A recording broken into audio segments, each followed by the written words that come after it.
अध्याय 10 विभूती योग सारांश। जेथ विभूती प्रतिविभूती प्रस्तुत अर्जुना सांगी जेते ज्ञानेश्वरी। गीतेच्या उत्तरकांडावरील व्याख्यानास सुरुवात करण्यापूर्वी श्री ज्ञानेश्वर महाराज आपल्या गुरूंना संस्कृत प्रचूर शब्दांनी नमन करतात. प्रथमतः श्री निवृत्तीनाथांचे आध्यात्मिक स्वरूप, नंतर त्यांचे सामर्थ्य व अवर्णनीय महिमान सांगून गीतारूपी ठेवा आपणास प्राप्त झाला हे श्रीगुरूंच्या कृपेचे फळ आहे असे सांगतात. आत्तापर्यंतच्या 9 अध्यायावरील विषय सूत्ररूपाने सांगून 9वा अध्याय तर अवर्णनीय व अनिर्वाच्य असा आहे, परंतु निवृत्तीनाथांच्या कृपेमुळे मी त्याचा अनुवाद करू शकलो व माझे मराठीतील प्रतिपादन मूळ संस्कृत गीतेच्या तोडीचे आहे असे श्री ज्ञानेश्वर महाराजांनी नम्रतेचे पण आत्मविश्वासाचे उद्गार काढले आहेत. भगवंताच्या बोलण्याचा ज्ञानदेव खालीलप्रमाणे अनुवाद करतात. श्रीकृष्ण अर्जुनाला म्हणाले, तुझी ऐकण्याची आस्था व प्रेम पाहून तुझ्या हिताचे आणखी सांगावे असे मला वाटते. तुझ्यावरील माझे जे प्रेम आहे त्यामुळे तर मला त्यात विशेष आनंद होतो. तुझ्या लक्षात असू दे की जेथे जो मी तुझ्यापुढे उभा आहे तेवढाच मी मर्यादित नसून सर्व विश्वाच्या आकाराने मीच आहे. हे समजण्यास कठीण आहे. प्रत्यक्ष सर्वज्ञ वेद, मोठे मोठे ऋषी, देव यांना माझ्या यथार्थ स्वरूपाचा मी कोण, केवढा, केव्हा उत्पन्न झालो निर्णय करता आला नाही, कारण तेच मुळात माझ्यापासून उत्पन्न झाले. पोटातल्या गर्भाला आईचे वय कसे कळेल? मात्र इंद्रियाद्वारा बाहेर धावणारी वृत्ती अंतर्मुख करून तिन्ही देहांचा विचाराने निराश करून जो पंचमहाभूतांच्या माथ्यावर चढतो त्याला माझे अनादी व लोकमहेश्वर स्वरूप अनुभवाला येते व तो सर्व संकल्पापासून मुक्त होतो. भिन्न भिन्न प्राण्यांमध्ये प्रकृती अनुसार असणारे बुद्धी, ज्ञान वगैरे विकार माझाच विस्तार आहे. एका लहान बीजापासून बुंधा, फांद्या, पाने, फुले असणारा वृक्ष विस्तार पावतो तसा मी एकटाच असतो, पण माझ्यापासून व्यासादी, सप्तऋषी, 4 मनु, लोकपाळ उत्पन्न झाले. ब्रह्मदेवापासून मुंगीपर्यंत सर्व विश्वात मीच व्यापून राहिलो आहे. मी माझ्या विभूती व त्यांनी व्याप्त सर्व विश्व हे सर्व एकच आहे असा ऐक्याचा अनुभव येणे हा अभेद भक्तियोग आहे. असे भक्त जे जे भेटे भूत ते ते भगवंत असे समजून त्रैलोक्यात भक्तिप्रेमाने संचार करीत असतात. अशा भक्तांची एकमेकांशी गाठ पडली तर त्यांच्या आनंदाला सीमा राहत नाही. ते देहभान विसरून जातात. रात्र अथवा दिवस यांचे भानही त्यांच्या ठिकाणी राहत नाही. ते देहभानाला विसरून माझेच जगाला कथन करीत असतात. भक्तांच्या या कीर्तनात जगाचे मोठे कार्य होते.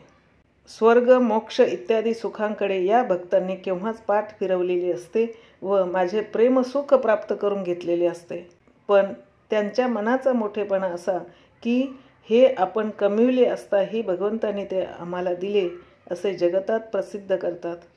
मी फक्त ते वाढीला लावून त्याचा क्षेम करतो, कारण माझ्या घरी अशा प्रेमळ भक्तांची कमतरता आहे. स्वर्ग व मोक्ष मिळावे म्हणून पुष्कळ माझ्याकडे येतात.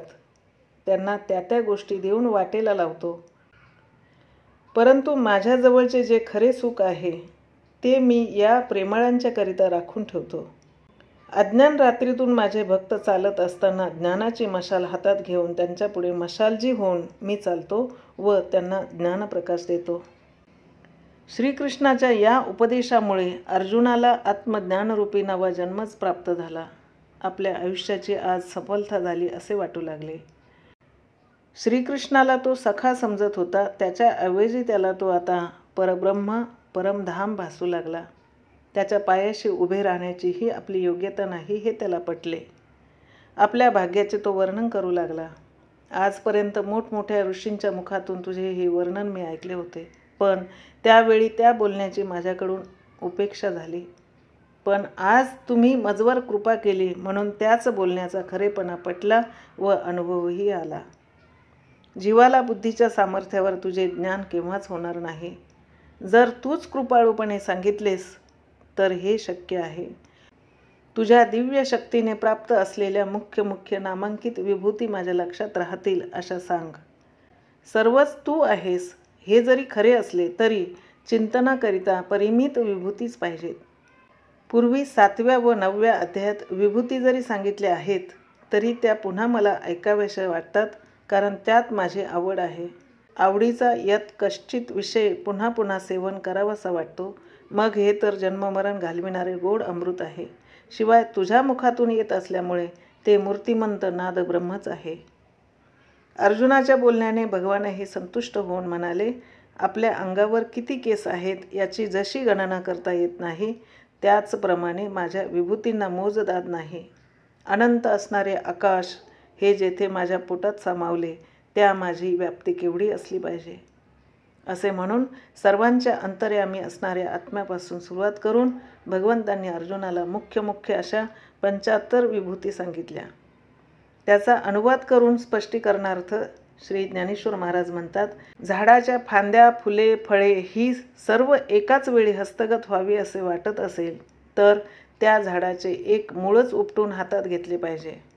तसे माझ्या वेगवेगळ्या विभूती सांगेन म्हटले तर हजारो जन्म देखील अपुरे पडतील. आम्ही सांगणार किती व तू ऐकणार तरी किती. वर्माची गोष्ट लक्षात ठेव की सर्व प्राणीमात्रांचे बीज मी आहे व संपूर्ण विश्व त्याचाच विस्तार आहे. म्हणून लहान मोठा सामान्य विशेष अशा आपल्या बुद्धीतील भेदांचा कलंक त्या शुद्ध स्वरूपाला लावू नको. श्रीकृष्णांनी भेदाच्या द्वारा विभूती सांगून हा अभेद भाव शेवटी सांगितला. तो अर्जुनाच्या मनाला पटून सर्व विश्व भगवंताच्या स्वरूपाने भरले आहे असे त्याला वाटू लागले. हा अंतःकरणातील अनुभव बाह्य चर्मचक्षूंना दिसावा अशी अचाट इच्छा त्यास उत्पन्न झाली. त्याचे दैवच मोठे. संपूर्ण परब्रह्म हातावर उदक सोडून दान दिल्याप्रमाणे त्याला प्राप्त झाले होते. म्हणून त्याची इच्छा पूर्ण होण्यास काय अवकाश होता. बिचाऱ्या दुर्दैवी धृतराष्ट्रावर याचा यत्किंचितही परिणाम झाला नाही. तो बाहेर जसा आंधळा तसा आतही आंधळाच राहिला होता. संजयाला त्याची कीव येत होती. अशा 2 प्रसंगाचे सुंदर चित्रण करून श्री ज्ञानेश्वर महाराजांनी हा अध्याय संपविला आहे.